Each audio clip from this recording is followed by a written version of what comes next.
Welcome back, and welcome to our third session of the day. We have quite an exciting session, I think. Excellent speakers. Let us just remind both the speakers and the audience, let us try to be good sports and keep track of the time in our format of 30 minutes talk and 15 minutes question. If we have a few more minutes to spare at the end, we might do that as well.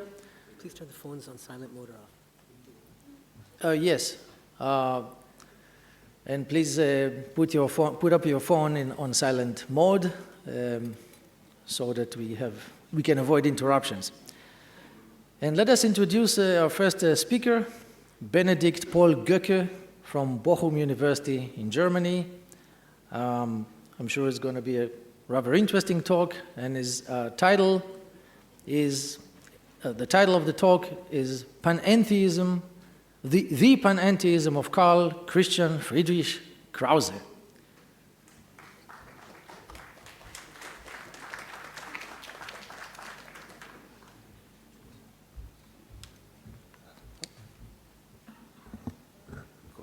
Thank you very much. Can I close it?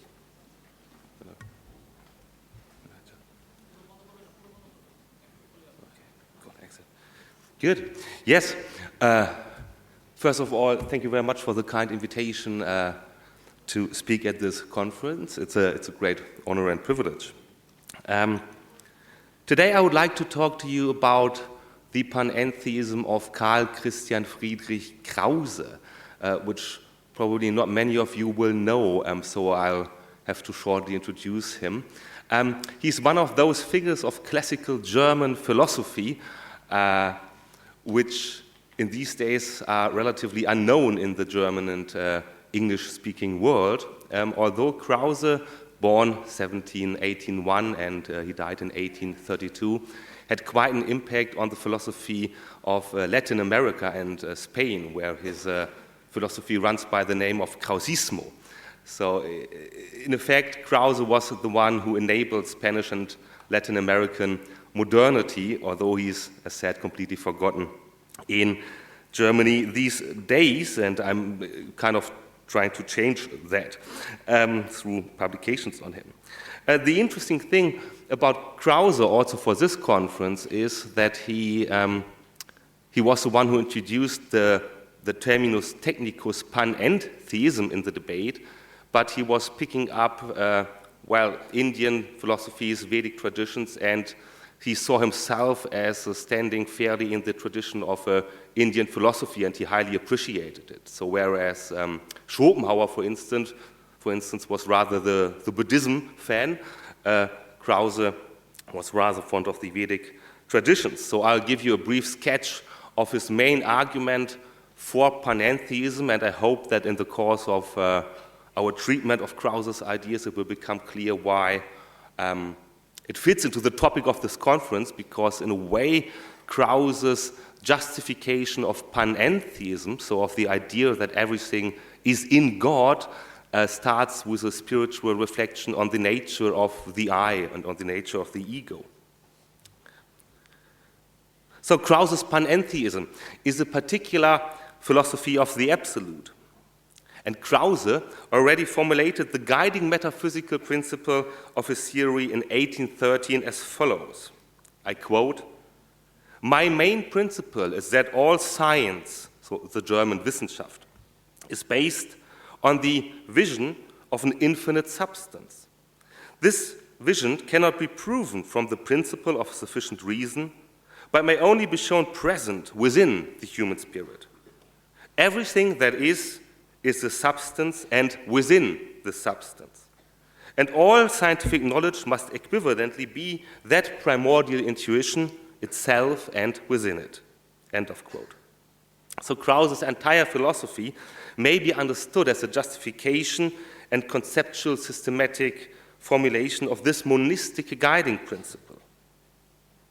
So from an epistemological perspective, Krause's work uses transcendental reflection, so reflection on the necessary conditions of the possibility of knowledge, to present the intuition of the one infinite substance as an intellectual vision of the absolute.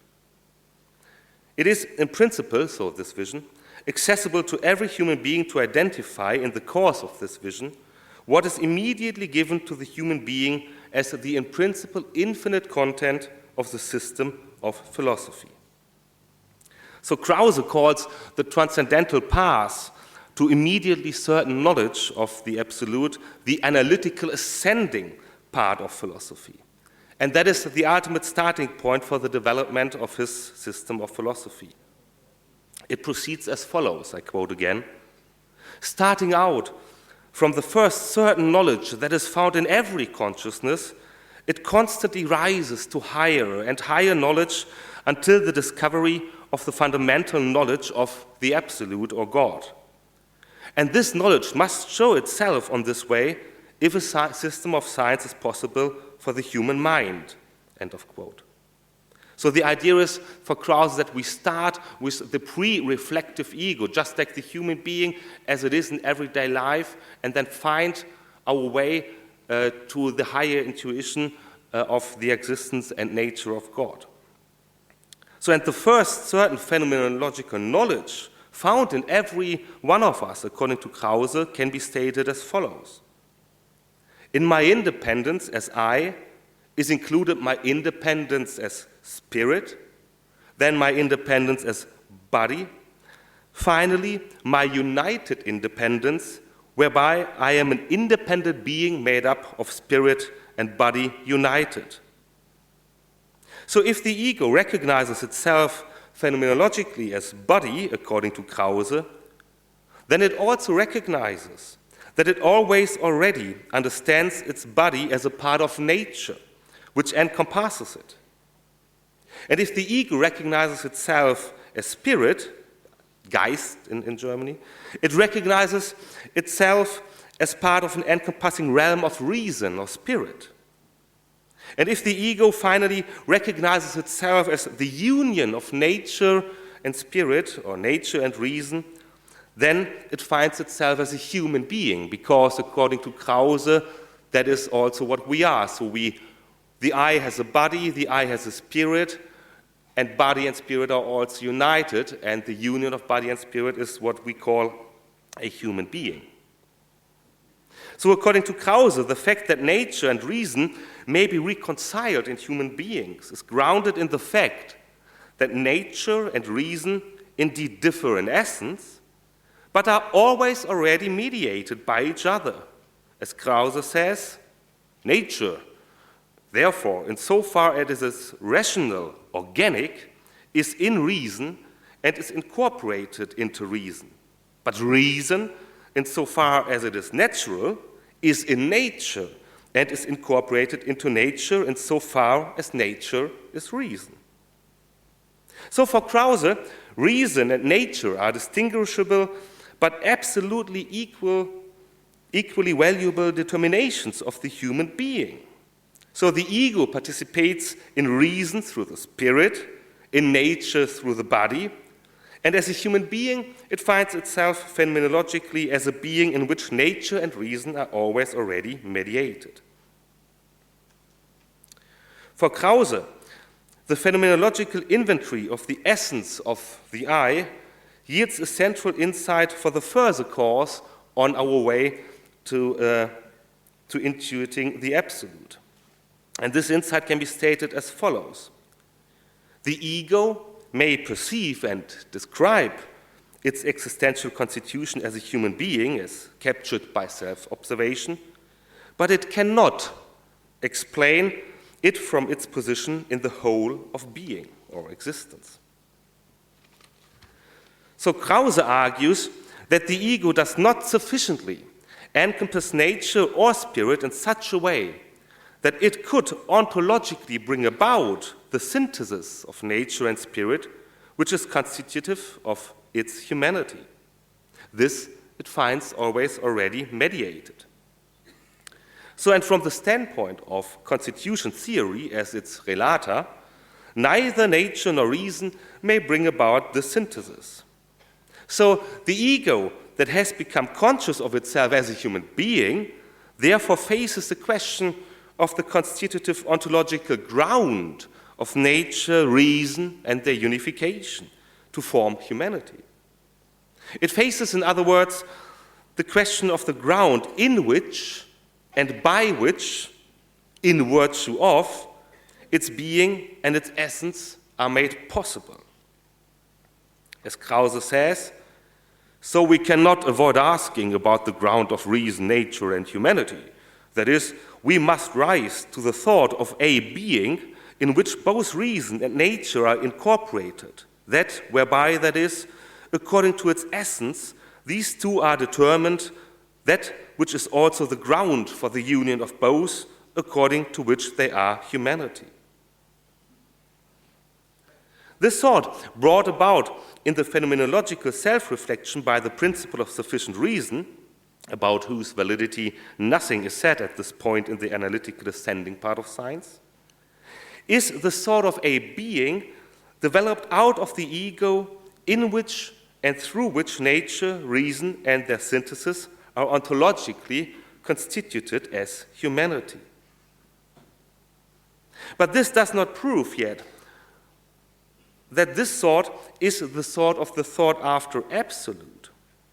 So in order to show that this thought which presents itself to the ego is in fact the thought of the absolute, Krause first argues that nature, reason, and humanity constitute what is adequately designated as the world.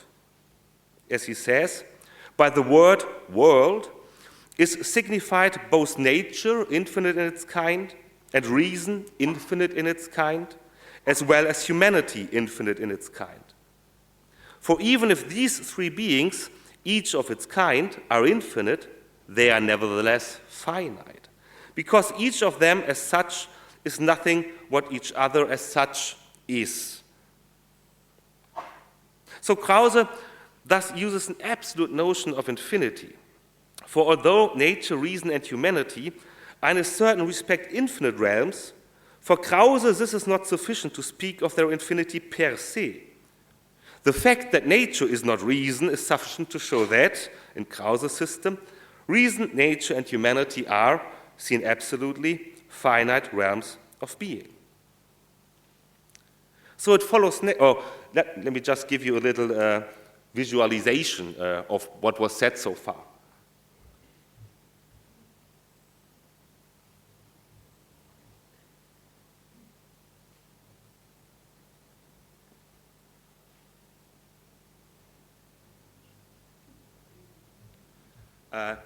So basically these circles, I don't know how good you can see them, but these are ideally three circles of the same size, represent reason on the left now and nature on the right.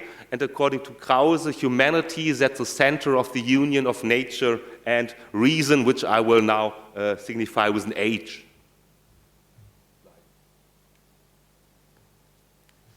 And since neither reason nor nature is infinite as such, they are only infinite in their kind. And since Krause is trying to lead us through reflections to the recognition of the absolute, he cannot stop with this observation, which is gained purely from self-observation. So as said, Krause said, we recognize each other, or we recognize that we have a body. The body is a part of nature. We recognize that we have a spirit, and this spirit is part of a larger realm of mind, of spirit, of reason. So, and the world, according to Krause, is everything which is included either in nature or in reason or their union as humanity. So it follows next that using this concept of the world, the sort of the being that grounds nature, reason, and humanity is the sort of the constitutive ground of the world. So in a second step, the world is further defined as the realm of being everything finite constituted by nature, reason, and humanity. As Krause says, as far as the intuition of the world is concerned, this is usually defined as the entirety of everything finite, or as the totality of finite beings, or as the aggregate of things. So the world is not thought of as originally a whole, prior to and above all parts, in essential unity, that is, an essence unity, but only as a union of the finite, So according to Krause, there is nothing finite in any respect that may not be subordinated to nature, reason, or humanity. So it follows that the world, constituted by nature, reason, and humanity, is the entirety of finitude, and therefore, the thought of the ground of the world is the thought of the unconditional and infinite being, that is, of the absolute, which Krause also calls essence, and in some of his publications he calls the absolute Shiva, actually, also, which is quite interesting. So, formulated ex negativo, if this thought of the absolute were not the thought of an unconditional and infinite supreme being, it would not be able to provide the ultimate justification of nature, reason, and humanity that Krause was seeking. So and this is because it would itself, according to the principle of sufficient reason, imply the question of its ground. Therefore, in Krause's system, the groundless ground may only be the thought of the one unconditional and infinite essence.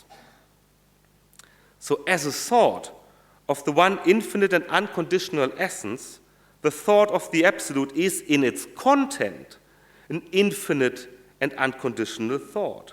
As Krause says, therefore, whoever thinks this thought purely and clearly must also think that there is nothing whatsoever outside this being.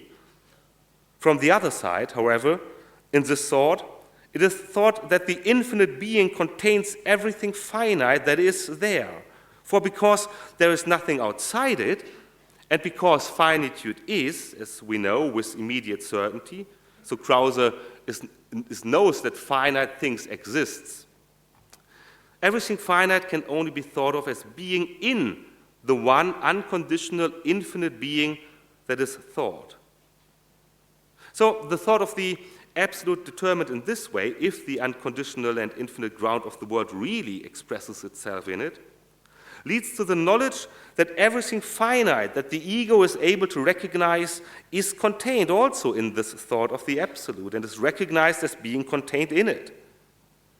So whatever the object of thought, when the ego knowingly recognizes it, it recognizes it not only as ontologically grounded in and through the absolute, but also as epistemologically included in the thought of the absolute. It follows therefore that if the thought of the absolute is the self-indication of the absolute, there is no object of reference outside the absolute. Everything that the ego can know, everything that is then the one, or is in the one infinite and unconditional absolute, and the finite constituted in and through it. But whether the thought of the absolute also corresponds to its reality, that is, whether the ego is authorized to interpret its thought of the absolute as an immediate, certain self-revelation of the absolute, has not yet been decided on the analytical ascending path of philosophy. So to be able to demonstrate that the idea of the absolute is in fact to be understood as the self-revelation of the absolute in the finite ego, mediated by the ego, and that the idea of the absolute guarantees its own validity in and through itself, one must first inspect Krause's concept of knowledge.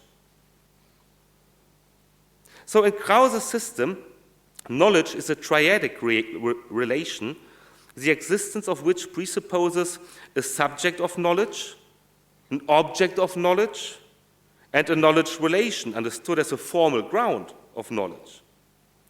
So the knowledge ground relates the subject to the object in such a way that the essence of the object of knowledge appears within the subject's consciousness, and knowledge is thereby constituted. For Krause, knowing is not, as with Kant, transcendentally incapable of recognizing the essence of the thing in itself, but consists precisely in recognizing things as they exist outside the knowledge relation. So as Krause says, we find that knowing as independent is related with the known as independent. Indeed, in such a way that both likewise obtain within knowledge as independent and yet are related. So consequently, recognizing a thing is a relation of the essential union of the recognized as independent with the recognizing as independent. So Krause's concept of knowledge leads to the following conclusion about the thought of the absolute ground of the world, recognized through the self-observation of the ego. While the ego is the epistemological principle of its own essence, so of its very own finite realm of being, anything that transcends the area of phenomenal self-observation must be united adequately with the ego by a formal ground of knowledge that goes beyond the ego to constitute an object of knowledge. Therefore, the absolute as an unconditional and infinite being must also be adequately united with the subject of knowledge by a ground of knowledge, if knowledge of it is to be possible. For every thought that transcends the ego must be a thought of an external ground with regard to the ego and be accepted, as Krause says. Therefore, the thought of the absolute is a thought that transcends the finitude of the ego and places the ego ontologically and epistemologically within the infinity of the absolute. Therefore, the ego, driven by its self-observation, has already transcended into the absolute through the thought of the absolute and can recognize that the only reason for knowing that the thought of the absolute can be the absolute itself. So, the thought of the absolute could not be thought of at all, in other words, if it were not always already the self-revelation of the infinite being in the finite consciousness of the ego. As Krause says, when we are conscious of this thought, God, we are at the same time conscious that this idea, even as our idea, cannot be grounded and caused by ourselves, nor by any other finite being, but that the possibility and the reality of this idea of ours can only be thought of as being based on the content of this idea through essence or God himself. So this immediately certain knowledge to which Krause has led us has led our reflections, is the thought-after intuition of the absolute, which Krause also calls the fundamental vision of God. And it would be interesting to see in the debate whether this relates to mystical experiences, which we have mentioned earlier today. So let me briefly sum up the main idea and say a few more words on how Krause thinks about the relation between the world or the realm of finitude and God.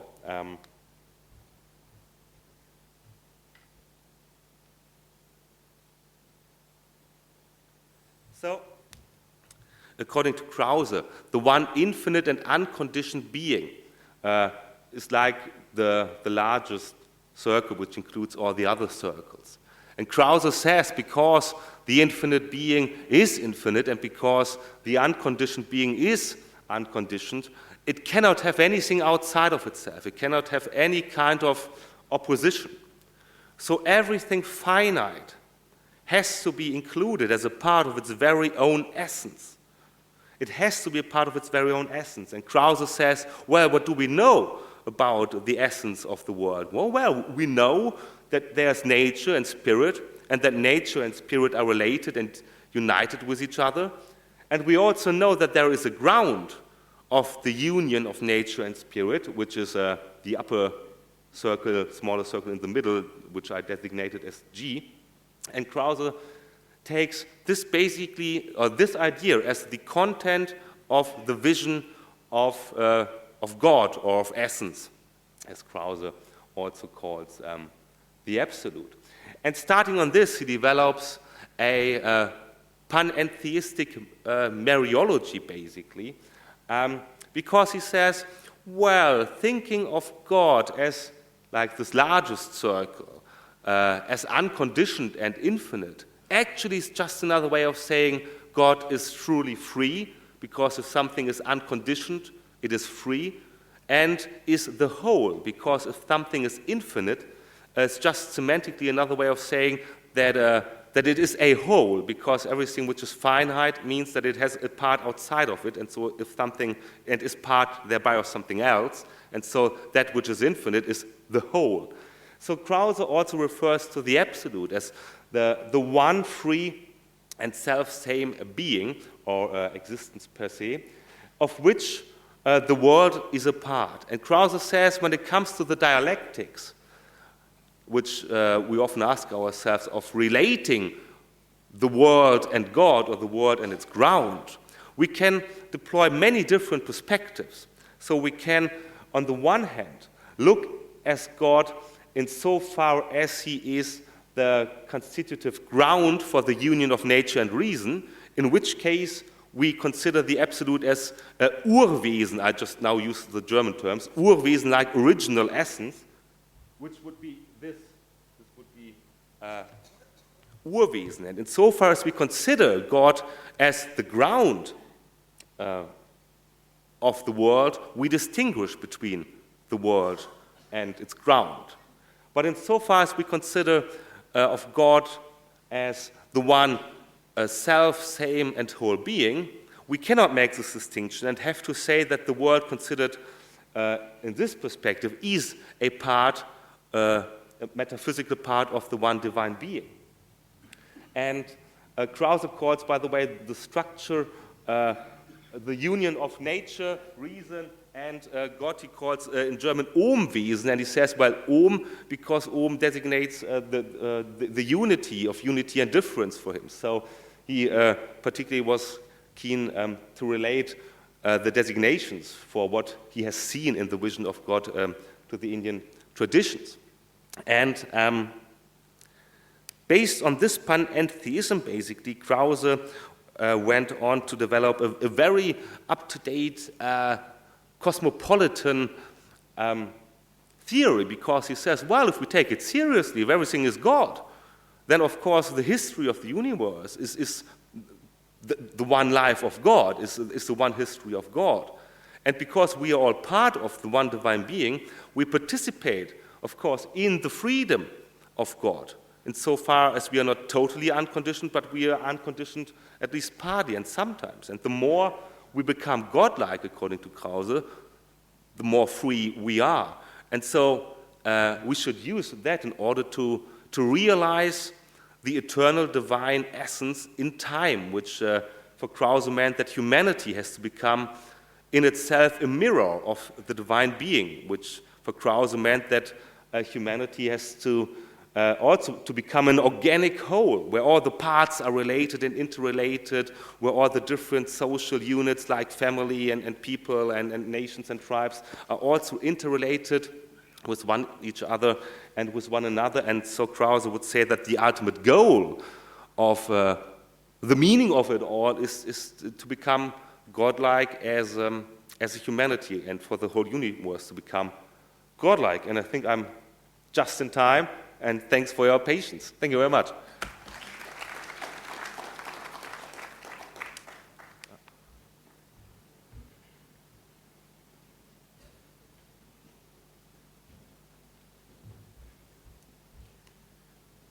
Okay, thanks for our speaker, Benedikt, for a very nice talk. And let's open up for questions. First, I guess, from our fellow speakers. What? Yeah, no, go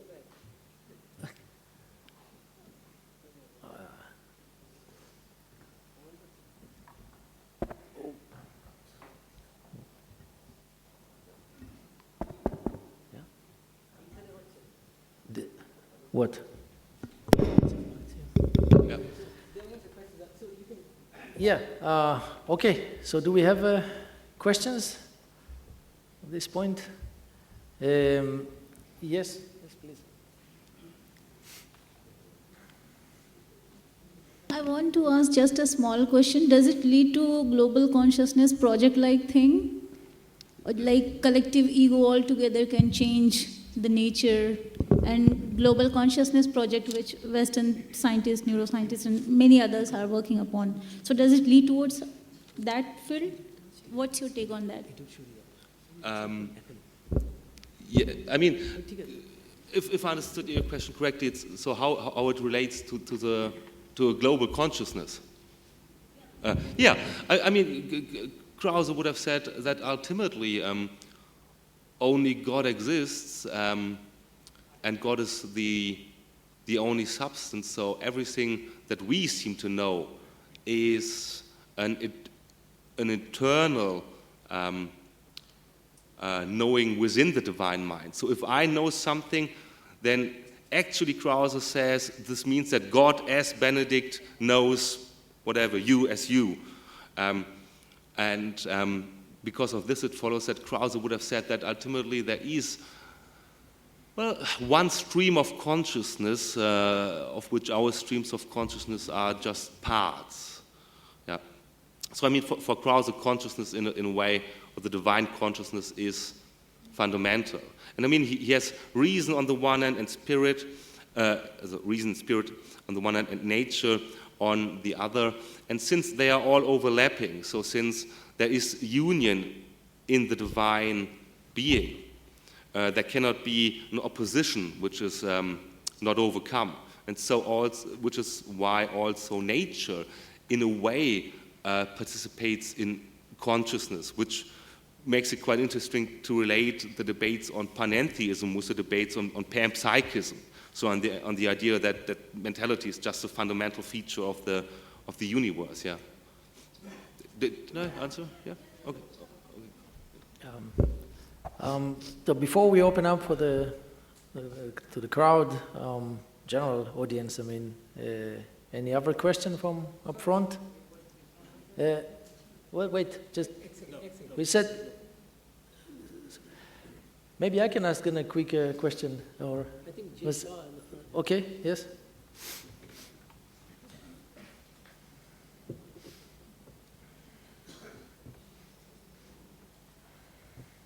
I would like to focus on the problem of evil. Now, there are several views regarding Indian concept of evil. There is no such thing as metaphysical evil. And you have karmic residue, which you reap, either in this life or later on, or in the next life. But metaphysics to ethics, do you mean the problem of evil as in Hegel, it is due to some sort of contradiction, inconsistency, and gradually you resolve it? So your conception of evil is a Hegelian concept? The conception of evil in the panentheism I discussed is closely related to finitude. So there's evil in the world because the world is a realm of finitude. It is a finite realm. So that would be what Krause says, and we have to historically work on a cosmic solution to the problem of evil, to overcome evil in the world by making the world a better place, plainly said. So evil exists for Krause, I mean, not as something positive, like in itself. So Krause was rather a defender also of the Thomistic idea of the privatio boni, so that evil is the lack of good, but has no intrinsic being on itself. And Krause said a lot of the evil we see in the world is because the world is a finite world, because we lack resources, because each and every entity wants to realize what it is supposed to be. And Krause says, well, it's in a finite place, there's trouble to be expected. I mean, yeah, did I? Okay. Next. Yes, the gentleman over there. So one thing I like to tell that the world is passing through a very turmoil phase presently. In view of that, is the global consciousness and international humanity will matter? I am just wanting to know this. I'm not sure whether I understood the question correctly, but so the idea is that the purpose of humanity is to realize the divine ideals of law, of morality, of virtue, and of love. And love, according to Krause, is spirituality, and it means a life in and through the love of God, which enables you to see everything in the world and to love it as that for what it is, namely, in effect, God, or part of God. And so Krause would have argued that we should have changed the human consciousness, Krause would argue we should shape the world in such a way that there is a cosmopolitan society enabled, which allows each and every human being to have a dignified life. So, I mean, Krause's account, in effect, is quite close to those of Martha Nussbaum and Amartya Sen, so when they argue with the capability approach, because Krause would have argued, interestingly enough, based on his panentheism, he ends up basically with the capability approach, because he says, well, if this is true, what I'm seeing theoretically, then it will have to affect what I'm doing, or what we as human beings have to do in this world, and realizing the godness, the God in the world just means enabling everyone to realize its essence as well, which is a part of God in the first place. Yeah. Okay, there was a question over here. Yes? Yeah. Come to the mic.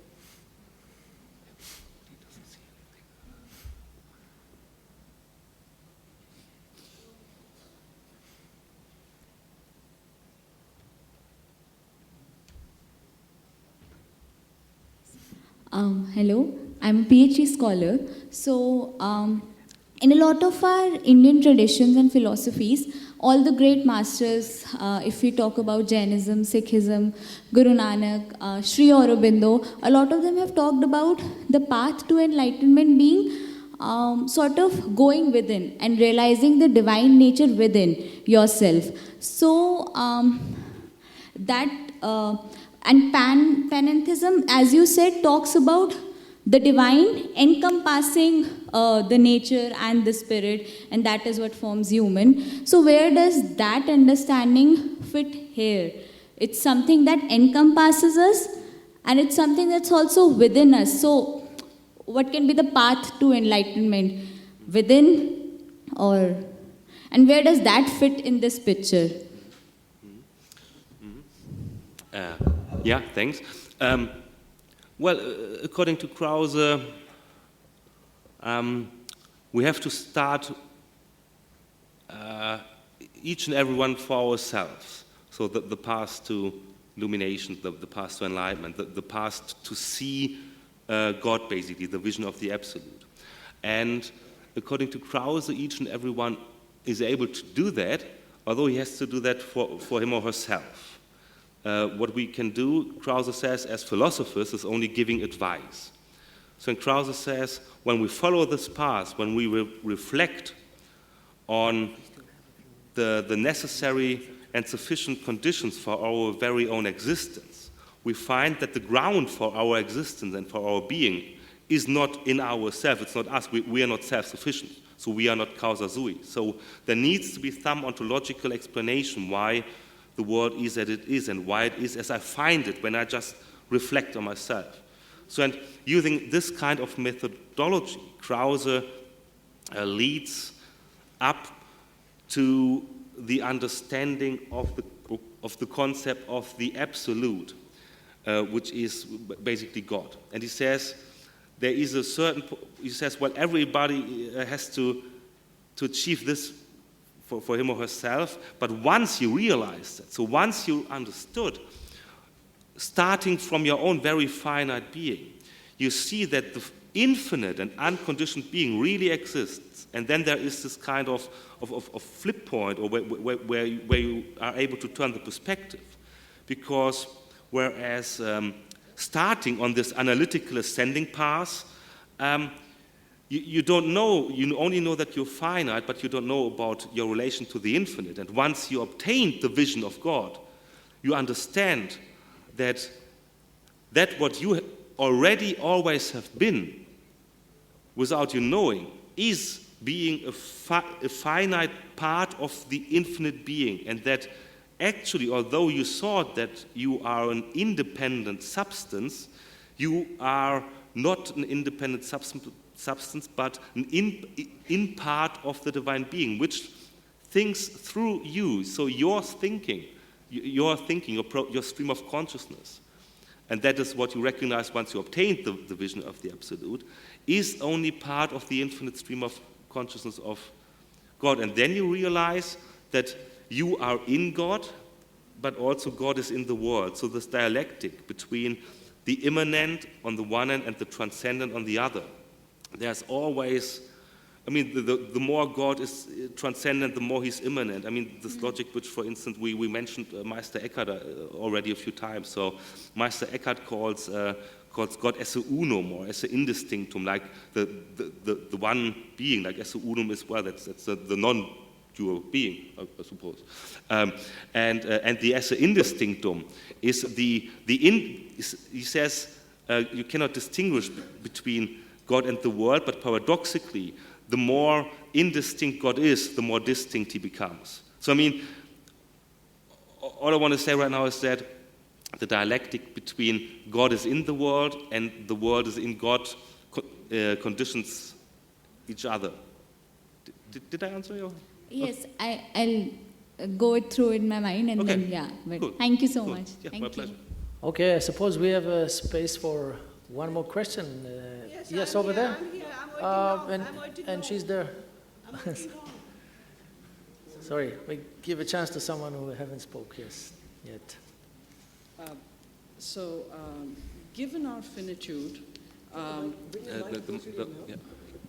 okay, I'll just stand closer to it. So given our finitude, it would seem that there are times when we can't be our best godlike selves.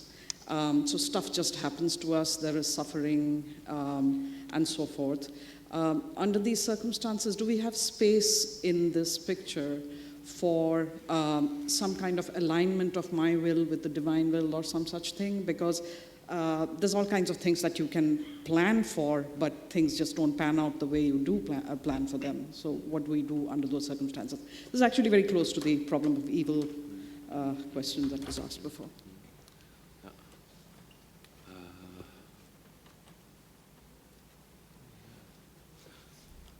I mean, Krause would have said that we can, first of all, understand why there is like evil luck or bad luck, for instance, and why bad things happen by chance, or which appear to be happening by chance. And he says, well, yes, that's true. It is a finite world, so he kind of bites the bullet and says, yes, this is what it means to be living in a finite world, that these things happen. But he also says that because ultimately there is a divine providence, we can be sure that basically all the suffering will be overcome in the long run of history, which, according to Krause, is, well, infinite. But he would say, yes, there are good things happening to us, there are bad things happening to us, and this is what it means to be living in a finite world. But he also says, well, we are all in this together in a way. So he says, if there is like bad luck to somebody, everybody else should help, because we are one humanity, and humanity in a way is at the center of oh, my blackboard is gone. We are moving forward. Of the Absolute. So because humanity is the union of spirit and nature, in which spirit and nature are united. And okay, cool. Okay, thank you very much. Let's thank our speaker. Okay.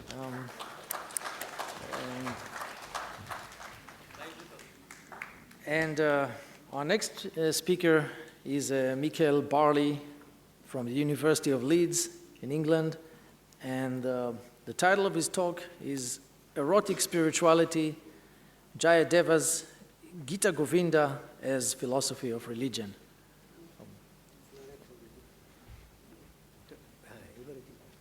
দেখাচ্ছে নাকি?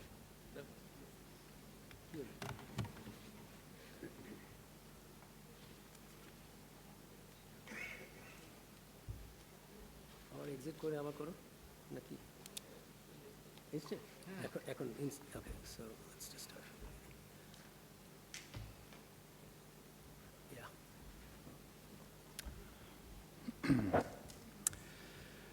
Marvellous. Thank you very much. Thanks for having me. It's a great pleasure and honour to be participating in this seminar.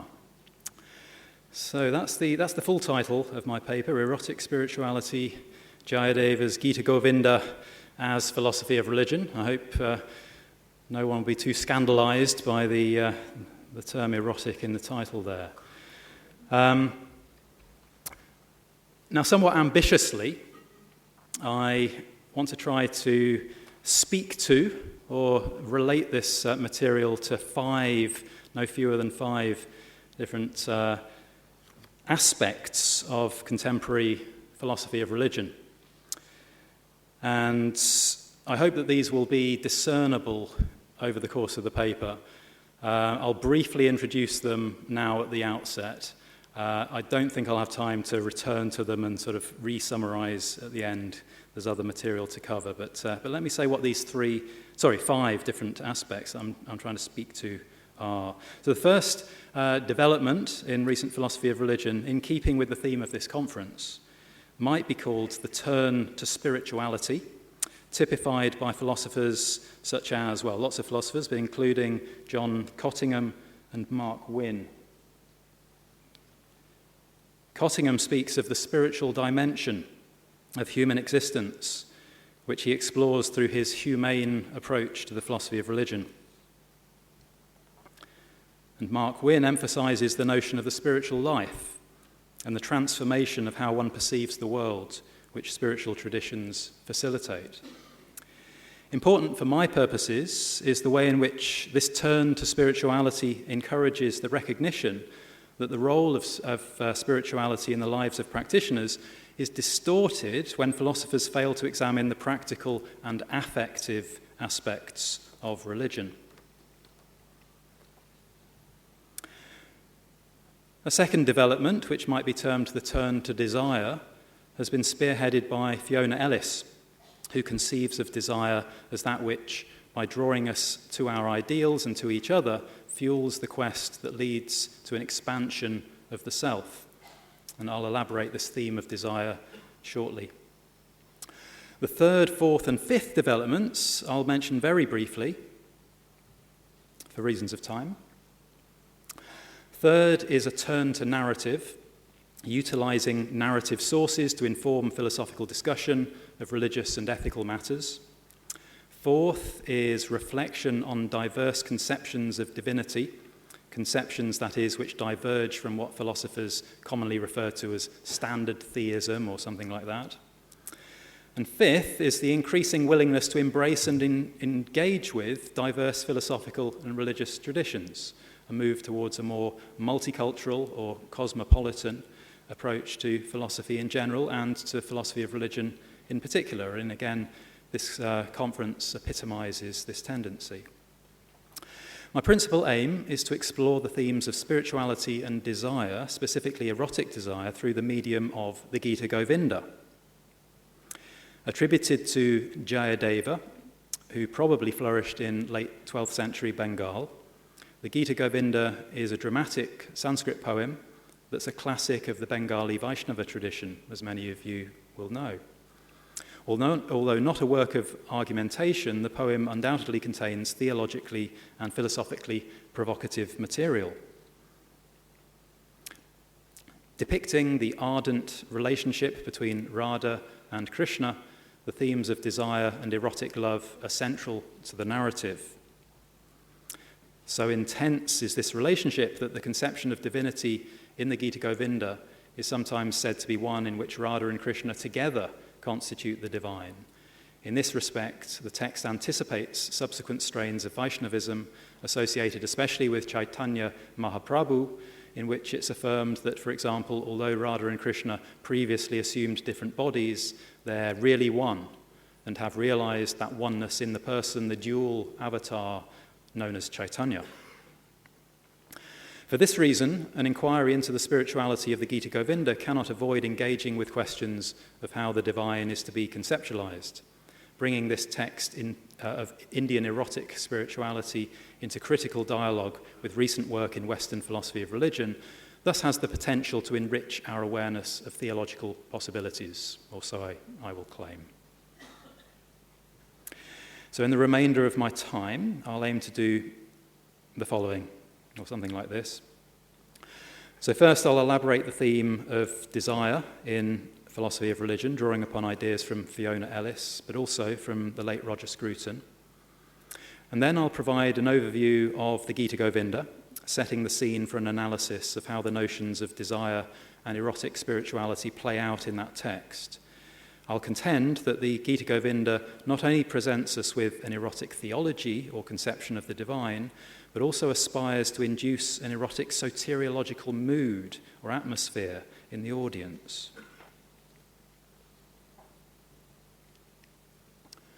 So to section 1, recent work on desire and erotic love. I'm thinking here primarily in Western philosophy of religion. In developing an account of desire and its significance for the spiritual life, Fiona Ellis distinguishes between what might be called a narrow and a broad conception of desire. On the narrow conception, desire is associated with a lacking something. It's appetitive, rooted in bodily urges geared towards satisfying biological needs. The broad conception encompasses this narrow one, but regards appetitive desires as only one type of desire. It recognizes non-appetitive desires, which are oriented towards objects conceived of as possessing value independently of any want or need on the part of the desiring subject. A notable example is moral values. So insofar as one is a moral being, one desires to promote certain values, not because doing so satisfies some appetite, but because the values are perceived to be good in themselves. Ellis cites Arthur Schopenhauer as an exemplary proponent of the narrow conception of desire, and she traces the broad conception back to Plato. For both of these philosophers, Schopenhauer and Plato, the goal of life involves the transcendence of appetitive desire. Yet because, according to Ellis, Schopenhauer sees no role for desire other than the appetitive one, he, Schopenhauer, views the goal of life as requiring the complete cessation of desire, whereas Plato sees a role for non-appetitive desire in carrying us towards the transcendent goal.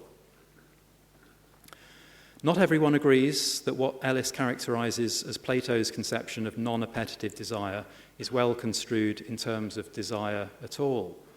A competing interpretation of the position advocated in Plato's Symposium is that Plato is extolling the merits of erotic love while dissociating the purest expression of this type of love from anything to do with desire.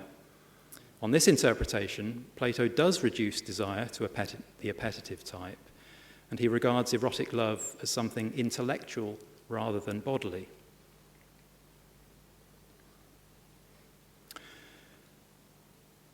I'm not myself going to take a position on the interpretation of Plato on this point, but among the champions of that latter understanding of Plato's distinction between desire and erotic love is Roger Scruton. He attributes to Plato the view that desire is something we share with the animals, whereas erotic love is something higher. Yet Scruton himself takes issue with Plato on precisely this point. So he introduces an interpretation of Plato, but then argues against the view. Rather than erotic love being a transcendence of sexual desire, Scruton prefers the metaphors of growth and exaltation. Erotic love is an exaltation of desire itself to the point of complete attachment. Where he thinks many other theorists go wrong is in assuming that the object of sexual desire is the sexual act itself and not the other person, the beloved. For Scruton, to desire sex is simply lust, to desire the beloved is or can be erotic love. I say more about Ellis and Scruton in the full written version of this paper, but for present purposes, I'll limit myself to a few more remarks about Scruton's account of erotic love. His account might be characterized in terms of a dialectical tension between possessiveness and surrender. In contrast to agape, or charitable love, which involves simply giving, erotic love stems from and is defined by a desire for reciprocal possession, a desire to possess the other by being oneself possessed. The notion of surrender becomes most salient in Scruton's analysis of sexual pleasure. Such pleasure, Scruton proposes, involves bodily sensations and a surrender to physical impulses. But it consists in more than the bodily sensations alone. For sexual pleasure is intentional, in the sense of intentionality that was popularized by phenomenologists who speak of certain states of mind as intentional states that are directed towards intentional objects and so on. In the case of sexual pleasure, Scruton contends, the intentionality comes in the form of the responsiveness of sexual partners to each other and to the act in which they're participating. One is not merely undergoing pleasurable sensations, one is taking pleasure in one's intimate relatedness to the other. We might then think of the notion of surrendering as applying to more than one's physical impulses. One is also surrendering to the beloved. This act of self-giving, though epitomized in sexual intercourse, may carry over into the broader setting of the erotic relationship as a whole. Okay. So I've said enough, I hope, to introduce the key concepts of desire and erotic love for the purposes of this paper, and I'll now turn to Jayadeva's text. The Jayadeva's Gītagovinda has been described as, among other things, a great poem, a gripping lyric drama, and a heart-entrancing opera, as much a work of philosophy as it is of literature. In Europe, its importance was recognized by philosophers and poets from the time of its first translation into English by William Jones in 1792. In Germany, it was appreciated by cultural figures such as Goethe, Schelling, Novalis, and Friedrich Schlegel. Each of its 12 cantos or chapters comprises poetic stanzas interspersed with songs, amounting to 24 songs over the course of the text. Exploring the themes of the passion of lovers and the pain of separation, the poem engenders an erotic mood or atmosphere, the term for which in Indian aesthetics is Sringara Rasa. Although the plot is relatively simple, the intricacy of the emotional interplay between Radha and Krishna imbues the story with psychological complexity. The opening stanza plunges readers into the Vrindavan forest, darkening as clouds fill the sky. Krishna's foster father, Nanda, instructs Radha to take Krishna home. We're told that the two young lovers amuse themselves with secret amorous games on the banks of the Yamuna. Before this amorous play with Radha occurs, however, Krishna wanders through the forest, frolicking with all the women, behavior that recapitulates a trope from earlier mythology in which Krishna flirts with the cowherd women in the Rasa Leela, the well-known Rasa Leela story or dance. And then the Gītagovinda story continues with Radha singing to a female companion about her desire for Krishna to make love to her. Krishna abandons the cowherd women, feeling bound to Radha by memories. Radha's friend, acting as a messenger, tells Krishna of Radha's sense of having been deserted by him. Enjoined by Krishna to bring Radha to him, the friend informs Radha that Krishna is waiting for her. Radha, however, has fallen into an impassioned delusion. She sinks in a sea of erotic mood, as one translation has it. Declaring that death would be preferable to living in this useless body, Radha fantasizes that Krishna is reveling with some young woman endowed with many qualities. Krishna comes to Radha, requesting her forgiveness. Still distracted by jealousy, Radha tells him to go away and return to the young woman whom she imagines to be his true beloved. Her friend urges Radha to put aside her pride and allow Krishna to be with her. As night falls, Radha's temper softens. Krishna woos her with romantic words, reiterating his love for her. And in a theologically subversive gesture, Krishna invites Radha to place her foot on his head. He swears that she has no rival to his heart. Entreated by her friend to follow Krishna to his bed, Radha does so and is received by Krishna with sensual joy. The final canto sees Krishna exhorting Radha to quench the heart-born, burning heat of his love. Their lovemaking is compared to a battle. She wins victory over her lover, displaying the character of a warrior. The author Jayadeva proclaims that nothing can compete with his own artful words for arousing the erotic essence, the Sringara Saram. In the final stanza, Radha's body is compared to the sacred pilgrimage site of Prayaga, the place where the rivers Ganga and Yamuna meet. Okay, that's my summary. Now I turn to some analysis. Section 3, Erotic Theology in the Gītagovinda. The Gītagovinda's theological vision is distinctive, yet also ambiguous and open to interpretation. On the one hand, most readers or hearers of the poem will know in advance that Krishna is widely regarded as a divine avatar. In mythological sources prior to the Gītagovinda, Krishna is depicted as one of several, sometimes numerous, incarnations of Vishnu. Jayadeva enhances Krishna's status in the first song of Canto 1, where the one who incarnates is said to be Keshava, which is an epithet, beautiful hair, one with beautiful hair, of Vishnu that's especially associated with Krishna. Krishna's status is thus raised from avatara to avatarin, the source of all the avatars. On the other hand, the Gītagovinda suggests that it's not Krishna alone who's divine, but the couple, Krishna and Radha. Although in the 12th canto, Krishna urges Radha to follow or obey Anugata, him, in the same breath he affirms that he is a follower of Radha. Indeed, at the very outset of the poem, it's Radha who's assigned to guide Krishna home, the implication being that Krishna should follow her lead. Later, there's the seemingly scandalous passage in which Krishna prostrates before Radha, requesting that she place her foot on his head, as I mentioned. According to legend, Jayadeva was reluctant to write down this latter verse, recognizing its theologically incendiary implications. But while Jayadeva was absent, Krishna himself came and completed the verse. Jayadeva understood this to mean that he'd received divine sanction to propound this contentious depiction of the relation between Radha and Krishna.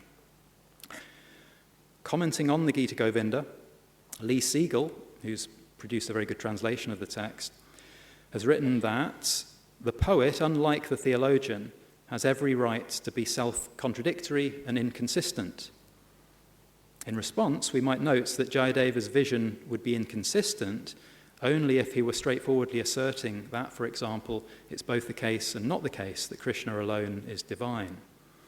If, however, we view the poem as presenting divinity as embodied not solely in Krishna as a bounded individual, but in what, as a starting point, we might call love itself, then the interactions between Radha and Krishna may be understood as presenting different aspects of the divine. We are not then forced to admit that there are contradictions internal to that theological picture. This is precisely what a story can do more effectively than a text that's more plainly dogmatic or argumentative in style. A story can disclose different aspects, showing the reader alternative perspectives and evoking moods and sentiments, all of which contributes to the production of a mode of understanding that's a synthesis of cognitive, affective, and conative elements. The poet thus has the right, not so much to be inconsistent, but to be playful, evocative, figurative, in short, the right and perhaps the duty to be poetic. The Gītagovinda is theologically innovative in the role that it ascribes to Radha. In earlier mythology, she'd been merely one of the cowherd women with whom Krishna sports and dances. In the Gītagovinda, by contrast, she's the co-protagonist, without whom Krishna would be incomplete. Although one way of reading the text has been to view Radha as representing the ideal devotee, and Krishna as the object of devotion, the feelings of devotion expressed through the narrative are patently mutual. Krishna is as much a devotee of Radha as Radha is of Krishna. In the interplay between them, the dialectic between possessiveness and surrender that we saw in Roger Scruton's account of erotic love is evident, though the desire for possession is exhibited most strongly by Radha and the willingness to surrender most prominently by Krishna. It's her yearning to possess Krishna combined with her knowledge or presumption that he's philandering with the cowherd women that induces the jealousy, what Barbara Stoller-Miller, another good translator of the text, describes as the chaos of feeling and fantasy that drives Radha to distraction. Krishna's surrender is epitomized both in the act of prostrating at Radha's feet and in Radha's taking the dominant role in their lovemaking. She positions herself on top and wins victory over him. So to sum up this section, we might say that in the Gītagovinda we find a vision of the divine not as the charitable or agapeic love with which Christians are familiar, but rather as an erotic love imbued with intensity, passion, and emotional turbulence. To many theologians or philosophers of religion unacquainted with Indian devotional or especially tantric forms of religiosity, the idea of the divine as embodying eroticism may appear surprising, perhaps even shocking. To this extent, the Gītagovinda presents a challenge, inviting its audience to appreciate the spirituality embedded in the portrayal of the erotic adventures of the divine couple.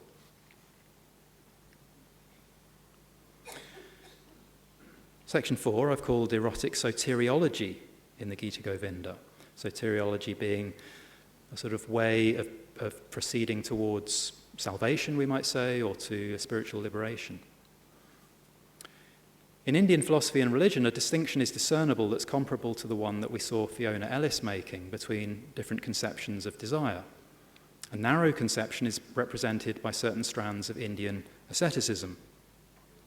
Think, for instance, of the Buddha's fire sermon, in which the Buddha encourages his audience of monks to cultivate a sense of revulsion towards all their feelings and experiences, and to thereby extinguish the psychological fires of desire, hatred, and delusion. Elsewhere in Indian sources, we see a broader conception of desire, in which the goal is not to extinguish desire, but to replace self-serving desires with the desire for something beyond oneself.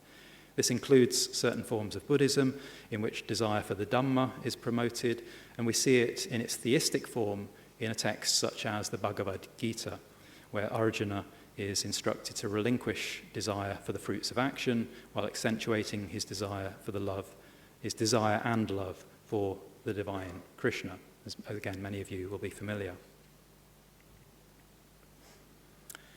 In the case of the Gītagovinda, although some Vaishnava theologians have claimed or assumed that it contains a clear distinction between a kind of carnal desire or karma and a selfless pure love or preman, it's hard to find any such distinction in the actual text. As has been observed by Tracy Coleman, it's precisely karma that Radha is depicted as displaying. Radha desires Krishna passionately, Coleman writes, reveling in her own pleasure and demanding that Krishna satisfy her, not simply acting selflessly to satisfy him.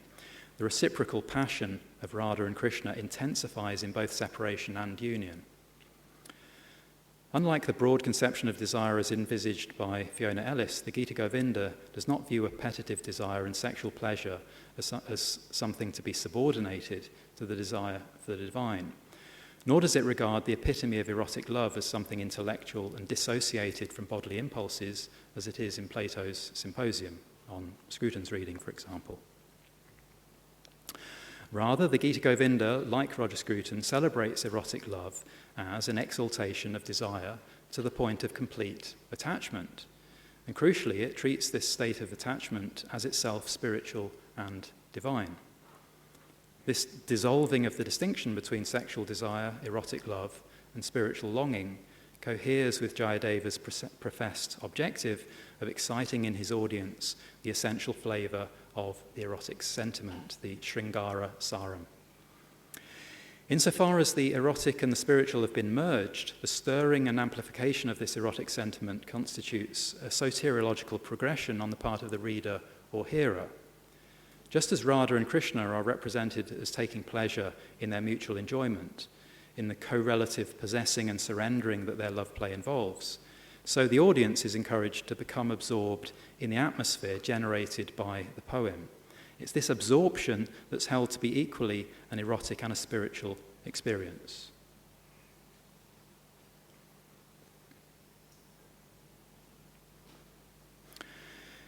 In an essay titled From Desire to Encounter, The Human Quest for the Infinite, John Cottingham, who I briefly alluded to at the beginning, voices concern about the danger, as he calls it, of promoting eros to the status of supreme God.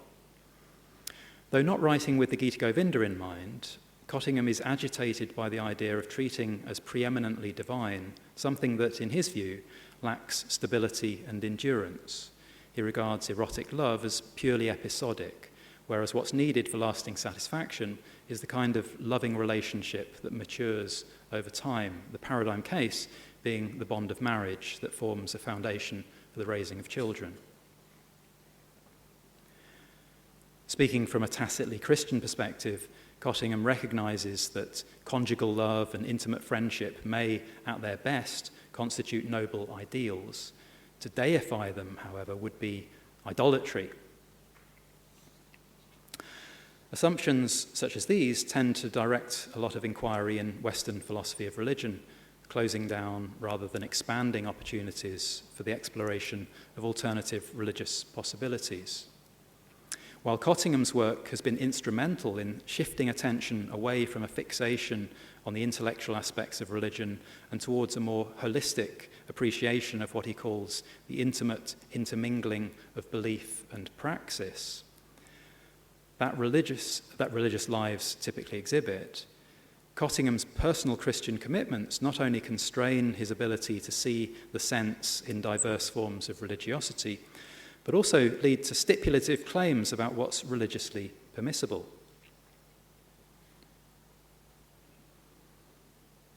Like any great work of literature, the Gītagovinda remains amenable to various interpretations.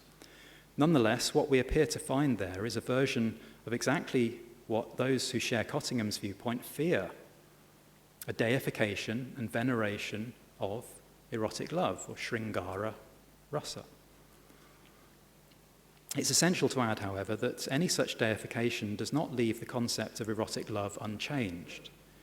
On the contrary, it necessitates a reconceptualization of both eroticism and divinity, and of both sexuality and soteriology. Jayadeva's avowal seems to be that his remarkable poem, by bringing its audience to a heightened state of erotic sensitivity, facilitates enhanced wonderment at and contemplation of the divine. I do have a little bit more, but I think that will be as good a place to end as any, so I'll finish there. Thanks.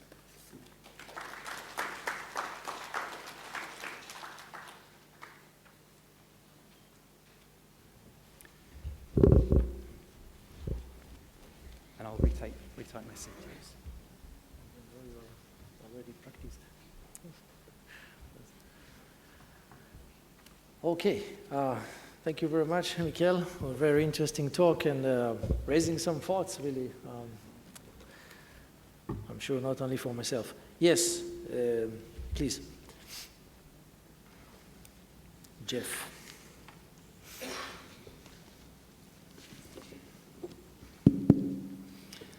Mick, thank you so much. I know we spoke the other night about your paper a little bit, and after hearing it, some things come to mind that didn't come to mind the other night. And so I'll just, I'll push you a little bit, and of course we can talk more about this later, hopefully. So I'll start with this, and it's a bit of a critique. I wonder if we could problematize your characterization of this as erotic spirituality based upon some of the presuppositions of eros, certainly in the Greek sense. So one is that, in many of the Platonic dialogues, there's an emphasis on how it's better to be the lover than the beloved. And it seems that there is a reciprocity that Krishna voluntarily takes up, where he is, as you nicely point out, he is voluntarily taking on the experience of the beloved and not just the lover. So that's one point of incongruity. Another is this, and it derives from Nietzsche's concept of amor fati and his critique of eros. And Nietzsche's critique of eros is based on this. He basically is saying that erotic love, certainly on the early Greek model, is insufficient to enable us to love life or to love fate in full awareness of its more disagreeable features, its ugliness, its injustice, and so on. And the reason is that because eros orients us towards loving beautiful things, but not ugly things.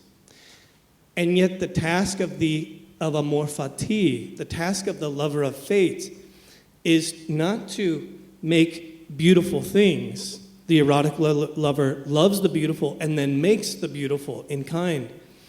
The erotic lover not only fails to love the ugly, but it is so focused on making beautiful things that it is impotent in making things beautiful. And it seems that something very interesting is happening here. You didn't go into the rasa dimension of this, but we talked about it the other night. But something happens very powerfully in art, is that it takes things that are ugly and makes them beautiful without overriding their ugliness. And this, even though this isn't so much, this is maybe on the fringe of rasa literature, but the work of the deification of love, I wonder if it does a similar task here, in that it transfigures the ugly into then something that is nevertheless made into beautiful.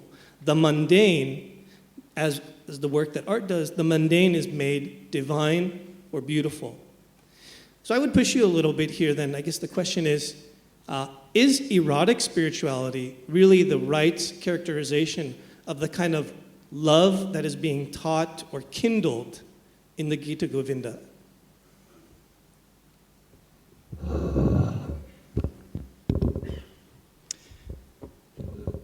Gosh, I can always rely on you, Jeff, for a very thoroughly thought through question, critique, response. Well, clearly my answer is yes. I think erotic spirituality is the right way of characterizing the sort of spirituality that's present in the Gītagovinda.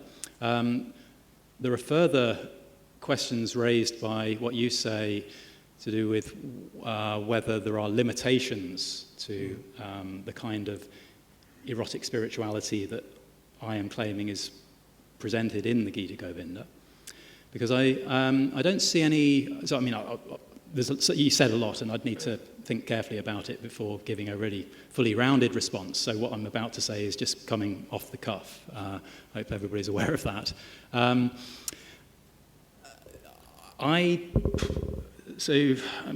not sure that I can respond to all of the points you made. So let me think about the Nietzschean critique of eros, and you contrasted.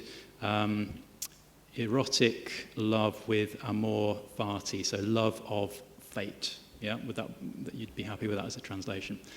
Love of one's own fate in particular, or love of all that is, all that happens to one, and all that happens. Now that may well be a valuable critique of a certain conception of erotic love, but I take it that you're asking me whether that's a critique of my interpretation of the Gītagovinda. Am I right? Yeah, I mean, I see what you're doing with erotic spirituality here. Yeah. And on the surface, it's quite appropriate. But I wonder if we should at least point out maybe some of the limits of the eros approach to erotic spirituality, or look at maybe other sides of the erotic that perhaps the early Greeks, or at least Plato, were making themselves vulnerable to a certain critique. I tell you what, I mean, what's just come to mind is that, because what I was initially thinking was, not sure that the Gītagovinda gives us examples of making the ostensibly ugly beautiful through a changed attitude towards it. But now I'm thinking about, and I don't want to go into too much detail because it's not only because of limits of time, but also because it's a little bit saucy and raunchy, but some of the descriptions of the interactions between Radha and Krishna bring out the, well, what we might call the aggressive side of lovemaking. There's no two ways about it. And some of those descriptions don't come across as obviously beautiful, beautiful of the lovers or of the results of their lovemaking. And so I think maybe there are instances within the Gītagovinda of, I think I would characterize it more as a richer conception of the erotic rather than a replacement of that with some other kind of conception like amor fati. Mm-hmm. But there's more for us to talk about, I think. Yeah, well, let's talk more. Thanks you, Mick. Fascinating exchange. Yes, please.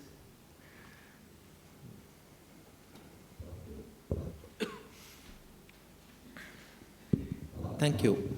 I was wondering, or maybe I missed it, it was not contextualized within the idea of Bhakti Yoga that is so prominent in Vaishnavism, especially South Indian Vaishnavism, because predating the Gītagovinda, there is a lot of erotic poetry of Vaishnavite saints of the South, especially the Alvars, most famously Andal, and in fact Nammalvar, who was a male, who was pining and who wished to have been born as a female so that he could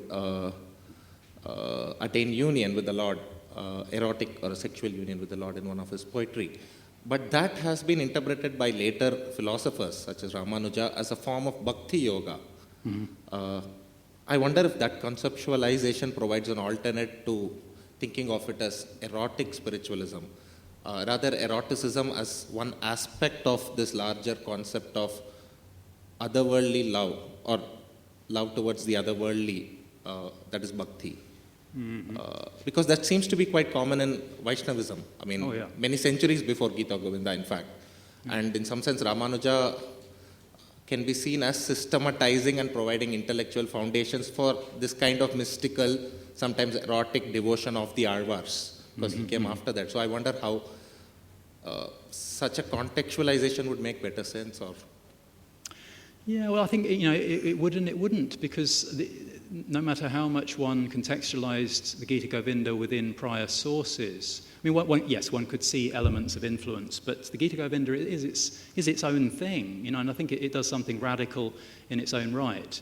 I mean, correct me if I'm wrong, but I don't know of any prior source that describes the relationship between any sort of aspects of the divine, but especially Radha and Krishna in quite the way that the Gītagovinda does. So if I were to sort of take the path that you're recommending, which would be to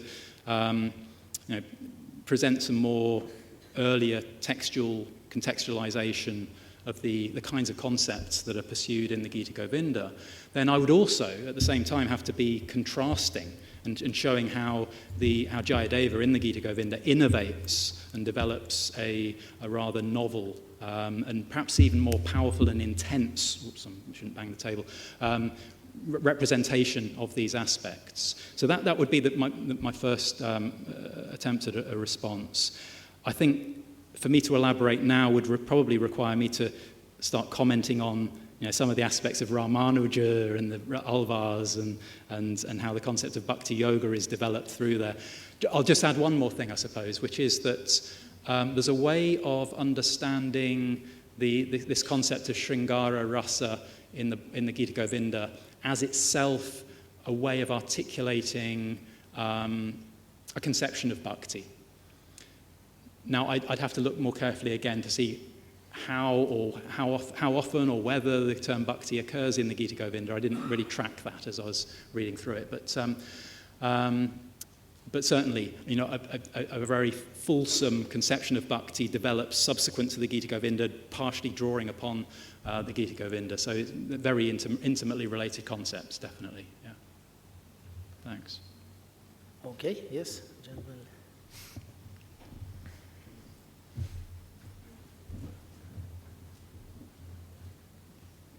I would like to reflect on two things. One is Sringara Rasa, and another is erotic love. Rasa, realization of rasa, presupposes sadharani kriti, impersonalization. And in the language of Vishwanatha, mameti cha no mameti. That means it belongs to me, it does not belong to me. Means here the difference between you and I does not remain. So it is called universalization, sadharanatikriti. So erotic love cannot be identified with Sringara Rasa. It presupposes some deep emotion, but it transcends. So these two are totally different. And God or Krishna is considered as Kanto, not Kanta, but Kanto. That means we all are his beloved. So this conception, Kanto, does not presuppose any erotic love, because we all are Kanto. He is Kanto. We all are his beloved. And this Sringara Rasa cannot be identified with any particular emotion. It transcends emotion. Any rasa, realization of rasa, transcends that emotion. So, how do you reflect on it?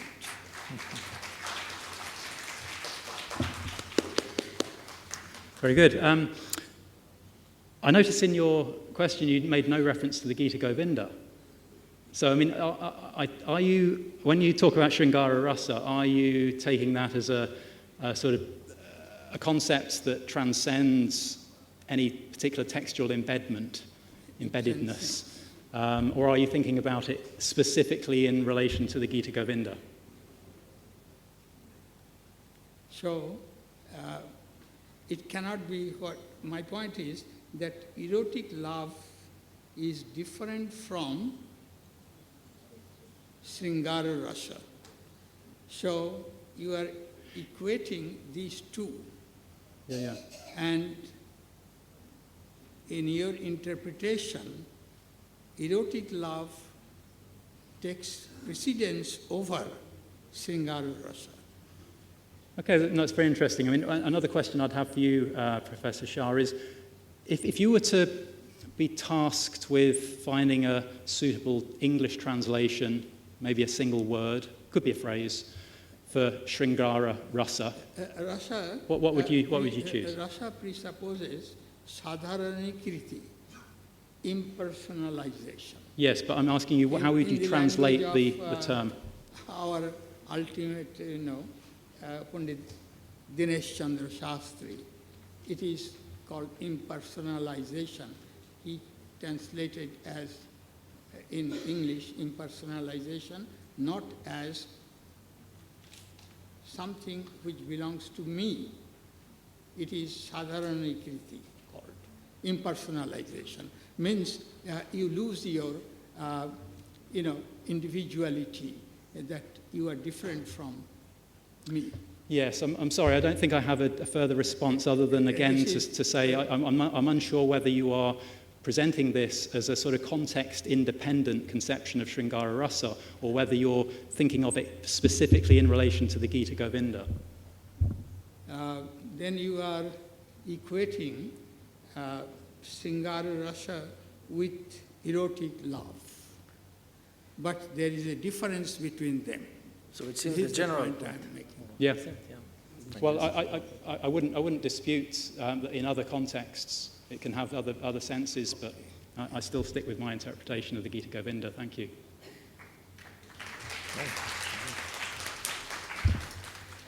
Okay, I think we are about to move on to the last part of the present session.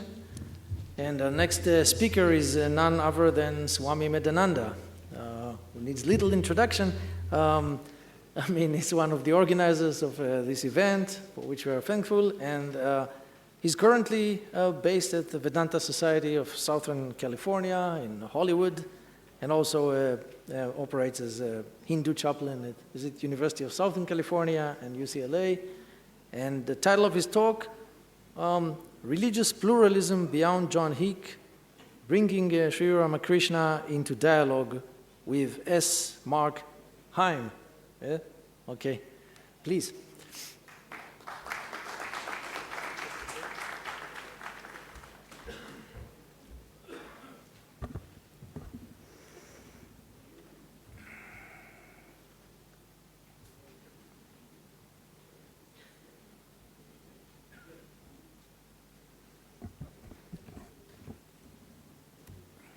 So now for a change of pace a bit. Good afternoon, everyone. I've done quite a bit of research already on religious pluralism in the thought of Sri Ramakrishna, in the teachings of Sri Ramakrishna and Swami Medhananda. And when I bring him in a dialogue with Western thinkers, it's usually primarily in the context of John Hick's pioneering work on religious pluralism, at least in a Western context. The reason is because John Hick plays such an outsized role in Western philosophical discourse on religious pluralism, and because his philosophical theory of religious pluralism, I think, is by far the most rigorously developed and worked out theory of religious pluralism that the West has to offer. I say the West because I think that Western philosophers have generally neglected non-Western doctrines of religious pluralism, like Ramakrishna's, Gandhi's, Sri Aurobindo's, Vivekananda's, and many others. So, what I wanted to do in this talk is to venture into new territory. But before I do that, let me just... I'll just mention that in a book published in 2018, Infinite Paths to Infinite Reality, in chapters 3 and 4, I discuss in detail Sri Ramakrishna's doctrine of religious pluralism in relation to John Hick's. So if you're interested in this dialogue, this staging of a conversation between Sri Ramakrishna and John Hick, please do look at chapters 3 and 4 of this book. But in this talk, what I'd like to do is bring Sri Ramakrishna into dialogue with a different, very important Western thinker on religious pluralism, but somebody who has a very different understanding of religious diversity and interreligious conversation. And I'm thinking in particular of the theologian S. Mark Heim, who's, I believe, now based at the Yale Divinity School in the US. One of the reasons I think he's so interesting is that he's fully aware of many of the dominant pluralistic theories in the West, especially John Hick's. And he criticizes John Hick's pluralist theories on a number of grounds. And I think some of his criticisms are quite powerful. And he defends an alternative paradigm, which he calls pluralistic inclusivism, which might sound paradoxical, and I think ultimately it is paradoxical to a fault. I'll get to that. But this is the conversation I want to stage for today, a conversation between Sri Ramakrishna and the American theologian S. Mark Heim. So to do so, I think it's useful to just stipulate at the outset my definitions of the threefold typology. So many of you are probably familiar with this, but the American Christian theologian Alan Race in the 80s, he developed this threefold typology. These terms, these three terms, exclusivism, inclusivism, and pluralism, have become extremely popular and influential in both theology and philosophy of religion. But the problem is, one of the problems is when scholars use these terms, they often define these terms in very different, in at least subtly different ways. And so often these philosophers are talking past each other when they're arguing about whether pluralism is true or inclusivism is true. So I just want to stipulate my definitions for the purposes of this talk of these three terms.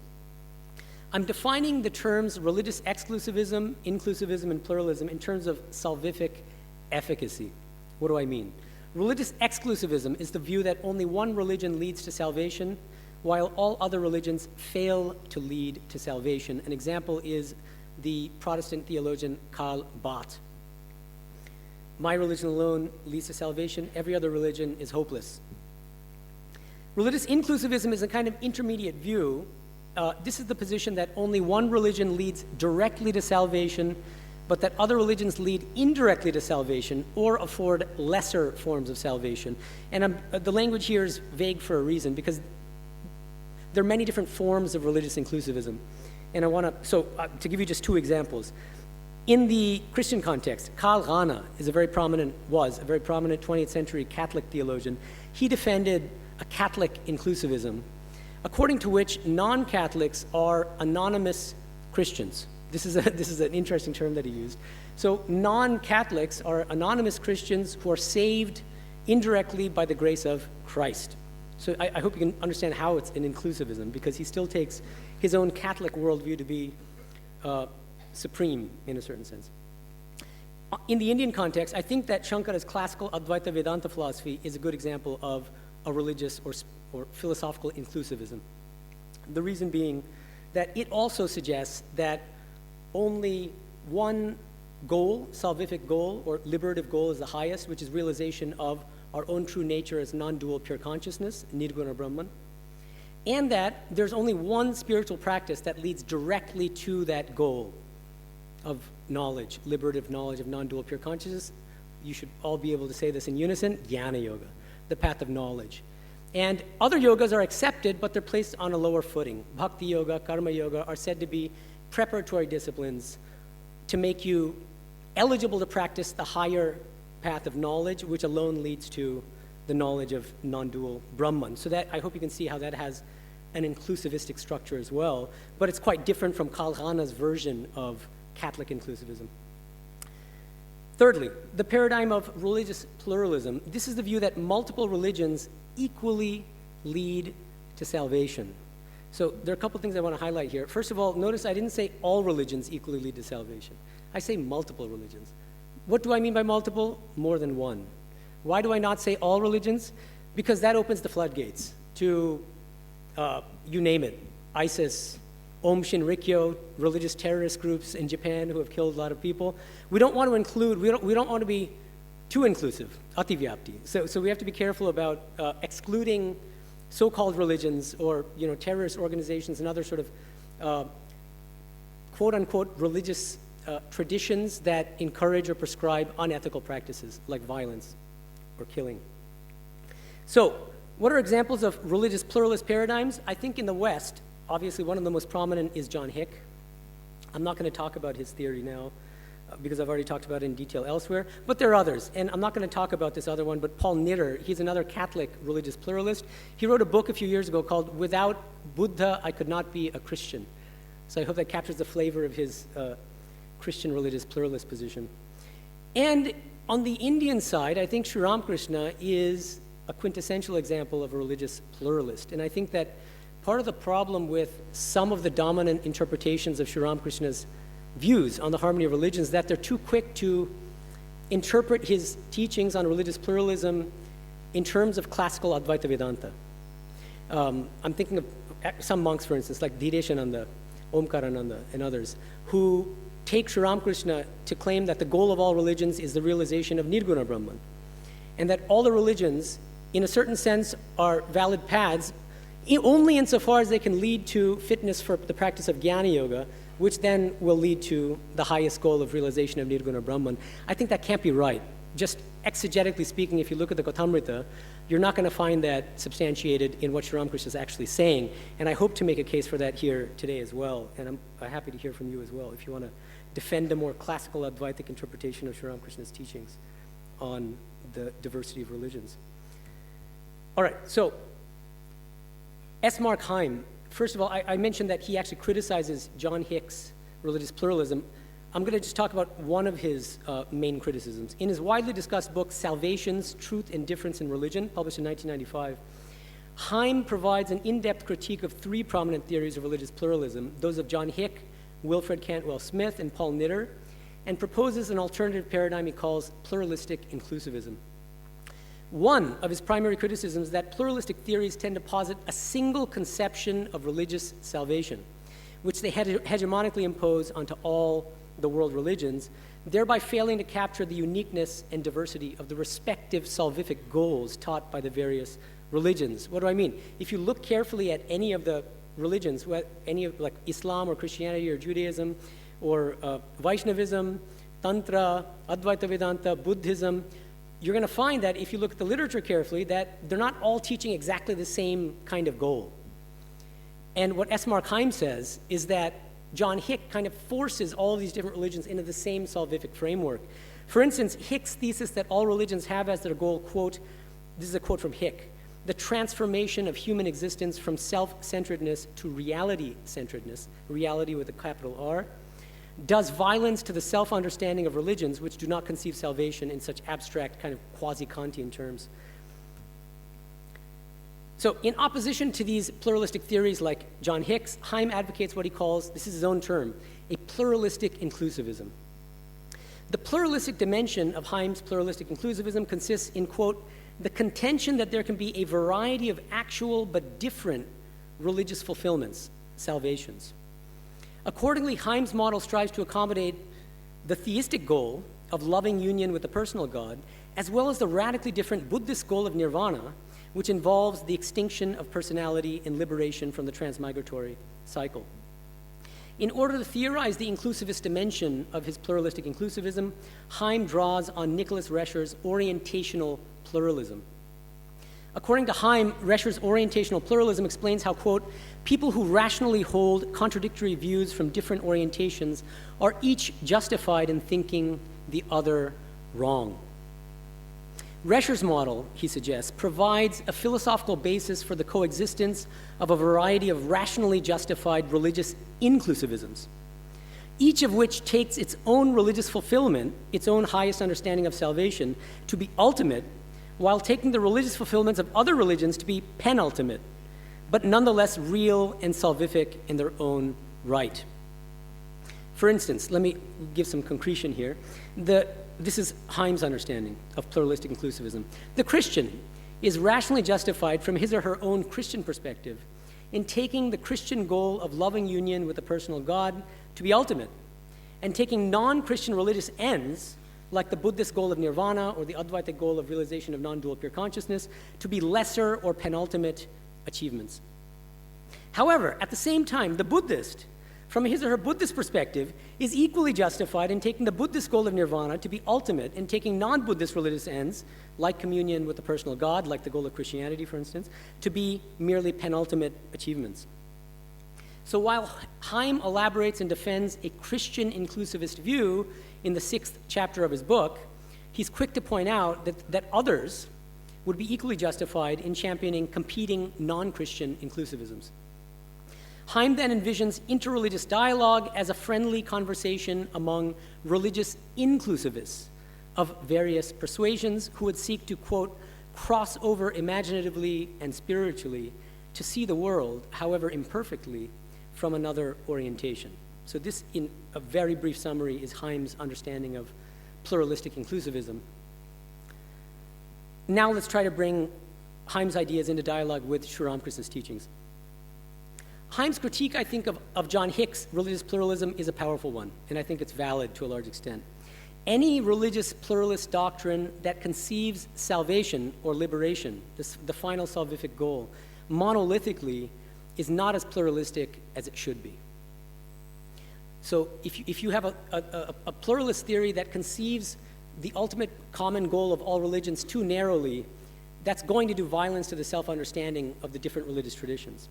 However, I would argue that Heim's alternative model of a pluralistic inclusivism turns out to be even less pluralistic than Hick's own pluralist theory that Heim criticizes. So in the remainder of the presentation, I want to do two things. First, I want to point out that Heim's pluralistic inclusivism has two major weaknesses. It has more than two, but I want to just highlight two major weaknesses of his theory. And then I want to argue on a more positive and constructive note that Ramakrishna's religious pluralism accommodates multiple forms of salvation, so it enjoys one of the main advantages of Heim's pluralistic inclusivism, but it's also more philosophically coherent and more genuinely pluralistic than Heim's pluralistic inclusivism. So the first weakness, in a nutshell, I think, is that Heim's orientational pluralism is operatic. What do I mean? Heim's attempt to adapt Nicholas Rescher's model of orientational pluralism to the theology of religions lands him in what I take to be a double bind. On the one hand, Heim embraces the inclusivist position that the salvation promised by one's own religion is superior to the, quote, penultimate salvations promised by other religions. On the other hand, Heim insists that numerous religious inclusivisms, Christian, Buddhist, Islamic, Hindu, and so on, are equally justified from different incompatible perspectives. As Heim puts it, this is a direct quotation, recognizing a diversity of perspectives allows us to say that contradictory statements can both be true at the same time of different persons with different perspectives. Heim assumes that since none of us, from our finite human standpoints, is capable of gaining objective knowledge of the reality, we are all equally justified in adopting the inclusivist position that makes most sense from our particular perspective. Each of us is justified in defending our respective forms of religious inclusivism, because none of us know what the truth is. But here's the main criticism. Andrew Schwartz has written an excellent article criticizing Heim's pluralistic inclusivism, and both the weaknesses are identified by Andrew Schwartz. So this is nothing, I'm not saying anything new here, but I think most of you are probably not even aware of S. Marx Heim's views and Andrew Schwartz's criticism, so I'm going to just tell them, and then the new part of the presentation will be how Sri Ramakrishna fits in. So, Schwartz, what does he say? I think this is a very powerful criticism. He says, if objectivity is unattainable, and all we can do is privilege our own orientation, why should we even make universal claims about reality? Is the believer really justified in making truth claims, or should a believer's claims be limited to the breadth of their justification? That is, since justification is orientational, should universal truth claims be replaced with orientational truth claims? Do believers have an epistemic obligation to refrain or withhold from believing in universal claims? Here's how I understand Schwartz's criticism of Heim. If Heim is correct that we cannot know reality as such, then he cannot be justified in claiming that different religious inclusivisms are, quote, true at the same time. The claim that X is true requires the knowledge that X corresponds to a real state of affairs, which is precisely the knowledge Heim insists we do not have. Heim's pluralistic inclusivism, then, I would argue, along with Schwartz, borders on incoherence by upholding epistemic perspectivalism, while also maintaining that multiple religious inclusivisms are simultaneously true. Heim's Rascherian perspectivalism, far from demonstrating that multiple religious inclusivisms are true, actually justifies an attitude of epistemic humility, a kind of epistemic agnosticism, which should deter us from adopting any inclusivist position at all. That's my first criticism based on Schwartz. Second criticism of Heim's pluralistic inclusivism is that I think it undermines interreligious learning. Although Heim claims that his pluralistic inclusivism provides a robust basis for interreligious dialogue, his model, in fact, undermines the possibility of actively learning from religions other than our own. By taking all religious positions to be different forms of inclusivism, Heim forecloses the possibility of mutual learning and transformation, since each participant would enter the dialogue with the preconceived assumption of the rightness and superiority of his or her own inclusivist view. There's a built-in kind of chauvinism or a kind of superiority complex in his pluralistic inclusivism. Again, this is not an original criticism of mine. Schwartz says this very nicely. He says, ironically, while Heim is a proponent of interreligious dialogue, his so-called pluralism brings about the death of all dialogue. For what good is interreligious dialogue if we can never do better than privilege our own perspective? Indeed, Heim's pluralistic inclusivism seems to bring us back to something very much like the status quo, in which each religion claims to be in possession of the full truth, while other religions possess, at best, only part of the truth. One of the primary motivations for theories of religious pluralism is to provide a philosophical framework for challenging religious chauvinism and fanaticism in a philosophically rigorous way. By rejecting all such pluralist theories in favor of an explicitly inclusivist model, what he calls a pluralistic inclusivism, Heim is in danger of entrenching rather than combating these attitudes of religious superiority. So that's the critical part of my talk. Now for the remainder, I want to defend what I think is a more plausible understanding of religious pluralism, grounded in the teachings of Sri Ramakrishna. Sri Ramakrishna, as many of you know, so I don't want to be preaching the choir here, he practiced many spiritual disciplines in a variety of religious traditions, including Tantra, Vaishnavism, Advaita Vedanta, Islam, and Christianity. And through all of these paths, he had various kinds of spiritual experiences. They were not all the same. Some of them were theistic spiritual experiences of many different forms of the personal God. He experienced Krishna, Radha, Hanuman, Rama, and so on, and Kali, of course, his beloved Kali, his Ishtadevata. But he had the non-theistic spiritual experience of Advaitic knowledge of non-dual pure consciousness as well, after practicing Advaitic sadhana under his guru, Totapuri. And on the basis of all of his varied spiritual sadhanas and spiritual experiences, he affirmed the harmony of all religions. He's maybe most famous for the teaching Jotomot Totopot, but there are actually many different formulations of the same teaching in the Kotamrita. Mot Pot is another one. Anantomot, Anantopot is another one. And my favorite, which I'll mention a little bit later, is Tini Ananto, Poto Ananto. God is infinite and the paths to God are infinite. We'll get to that in a second. Okay, but I think, and this is, I think, one of the things that's been neglected when we talk about Sri Ramakrishna's views or teachings on the harmony of religions, is that I think that we miss something crucial philosophically and spiritually if we fail to recognize the spiritual basis of Sri Ramakrishna's teachings on the harmony of religions. The spiritual basis are his teachings on Vijnana, this very special spiritual state of Vijnana. So what did he mean by Vijnana? He contrasts two stages, successive stages in spiritual experience, Jnana and Vijnana. He says that the Jnani is the traditional or classical Advaita Vedantin who attains spiritual realization of the impersonal, non-dual Brahman through the practice of Jnana Yoga, the path of knowledge. But he says, the Vijnani, there's some divinely commissioned souls, which he called Ishvarakotis, who could attain a further spiritual state, which he called Vijnana. And the Vijnani is the one who has attained the state of Vijnana.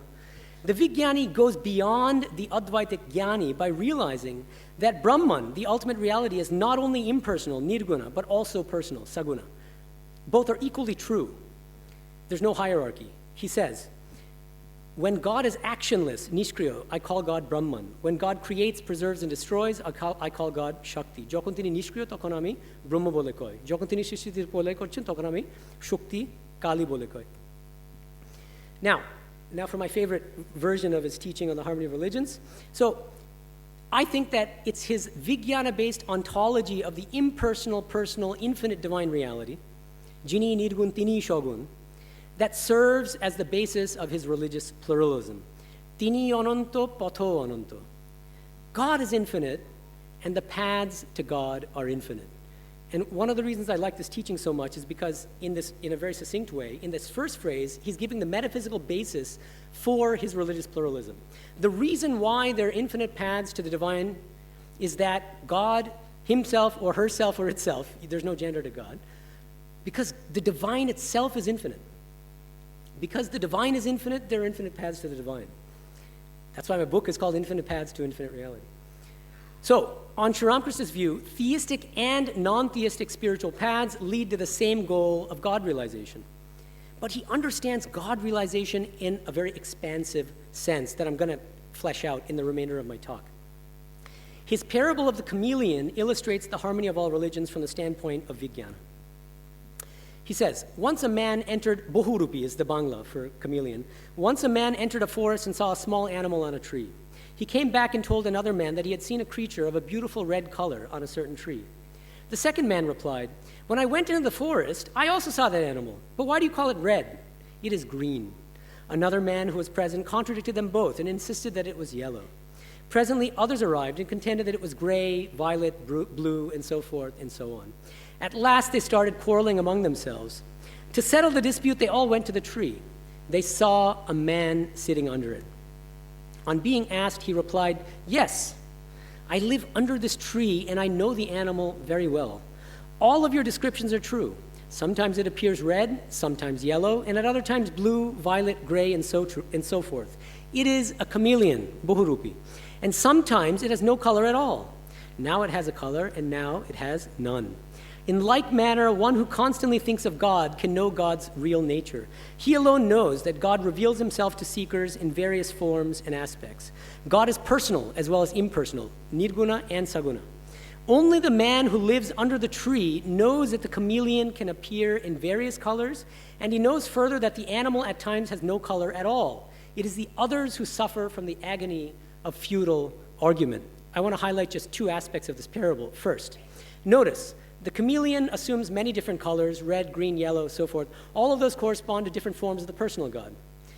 But notice that he also says that sometimes the chameleon has no color at all. What do you think that corresponds to? The Nirguna Brahman of Advaita Vedanta, Shankara's understanding of liberation. And notice that it doesn't make sense to say that the colorless chameleon is somehow truer or more natural to the chameleon than the chameleon which is blue or yellow.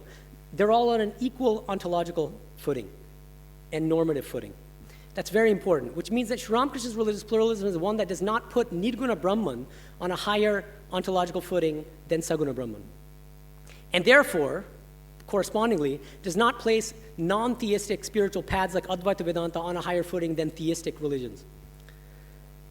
The second aspect I want to bring your attention to, who is a strange person living under the tree? He's a pretty weird dude. So unlike other people who come to the tree once in a while and see the chameleon one color, there's one person who sees the chameleon 24 hours a day, sees the chameleon as blue, but then he sees the chameleon changing into yellow and then red, sometimes it's colorless. Who does this person represent? The Vijnani. The Vijnani. That's very important to understand. The Vijnana standpoint, the spiritual standpoint of Vijnana is built into his parable of the chameleon. It's also built into the more well-known parable that he also uses of the blind man and the elephant. Because while there are 5 blind men touching different parts of the elephant, there's one person with vision who can see the elephant as a whole. That, again, represents Sri Ramakrishna's Vijnani. Now, one thing that we should be careful about here, we should be very careful not to take Sri Ramakrishna's parables in isolation, out of context. We should take them together. We should be comprehensive in trying to interpret Sri Ramakrishna's teachings. Here, there's a danger. We might think that both of these parables, the blind man and the elephant parable and the chameleon parable, suggest that the Vijnani knows the whole of God. Sri Ramakrishna denies this. He says nobody can understand the whole of God. He gives another parable to correct the parables of the chameleon and the elephant in this regard. The great parable of the ant, the cocky ant, who goes to a hill of sugar. With great difficulty takes 1 grain of that sugar, gets very excited and a little bit puffed up with pride, and says, next time I go to the hill, I'll take the whole hill with me. And he says that's not possible. He says nobody can know the whole of God, so just keep that in mind as well. So I'm not claiming that the Vijnani knows the whole of God, but the Vijnani has realized multiple aspects of God as equally true and equally salvific. So now, just to kind of use a diagram here, this is how I understand Sri Ramakrishna's religious pluralism. I see him as saying that Christians through the path of Christianity can directly realize the highest goal, which is explained by Sri Ramakrishna in a very expansive way as the realization of some aspect or form of the impersonal, personal, infinite reality, which leads directly to salvation. So see how expansive that is. It's not just realization of Nirguna Brahman, or just realization of Saguna Brahman, or just dwelling with Christ or Allah or anything like that. It's very, very broad. But same is true of Muslims through the path of Islam. Same is true of Hindus through any of their respective Hindu religious paths. Advaita Vedantins, who are of course Hindu, but it's a non-theistic form of Hinduism, or supratheistic if you want. And Buddhists, through the path of Buddhism, can also realize the same goal. Of course, Sri Ramakrishna will have to reconceive the goal of Buddhism in a more substantialist Vedantic way. But he includes Buddhists as well. Now, how does Sri Ramakrishna conceive this final liberation? His eschatology is grounded in his religious pluralism and his expansive ontology of the impersonal, personal, infinite divine reality. So I think for Sri Ramakrishna, there are 2 fundamentally different types of spiritual aspirants. Bhaktas, who strive to cultivate a loving relationship with the personal God, and Jnanis, like Advaita Vedantins and Buddhists, who strive for nirvana, a salvific state in which no sense of individuality remains. In contrast to classical schools of Vedanta, Ramakrishna grants equal value to both the Advaitic and devotional ideals of salvation. The form of salvation we choose depends on our individual temperament and preference. So Sri Ramakrishna would say, this is found many times in the Kathamrita, Bhaktora chini hote chai na, chini khete chai. Bhaktas don't want to become sugar, they want to eat sugar. Right. So while some spiritual aspirants seek to merge their individuality in the impersonal non-dual Brahman, that would be becoming sugar, devotees tend to prefer to retain a sense of individuality in order to enjoy the bliss of loving communion with the personal God. That's eating sugar. And Sri Ramakrishna places eating sugar and becoming sugar on an equal salvific footing. So what's the connection between Sri Ramakrishna's religious pluralism and his eschatology? According to Ramakrishna, various theistic and non-theistic religious paths are equally capable of leading to the salvific realization of the infinite divine reality in some form or aspect, not necessarily the same form or aspect. He conceives this divine reality expansively as both the impersonal non-dual absolute, which he calls Brahman, and as the personal God, which he calls Shakti, or Ishvara. Accordingly, his conception of the salvific goal of all religions is equally expansive. For non-theistic spiritual aspirants like Advaita Vedantins and some Buddhists, liberation consists in the total dissolution of one's individuality in the non-dual reality, becoming sugar. By contrast, for spiritual aspirants in theistic religious traditions like Vaishnavism, Judaism, Christianity, and Islam, salvation takes the form of eternal loving communion with the personal God in an eternal transcendental realm. Ramakrishna further holds that there are multiple theistic forms of salvation. For instance, while devotees of Krishna can dwell eternally with their beloved Krishna in Vaikuntha Loka, otherwise known as Vrindavana or Goloka, Christians can dwell with Christ or God the Father in their Christian heaven, Muslims can commune with Allah in their eternal paradise called Jannah, and so on. In short, Ramakrishna was not only a religious pluralist,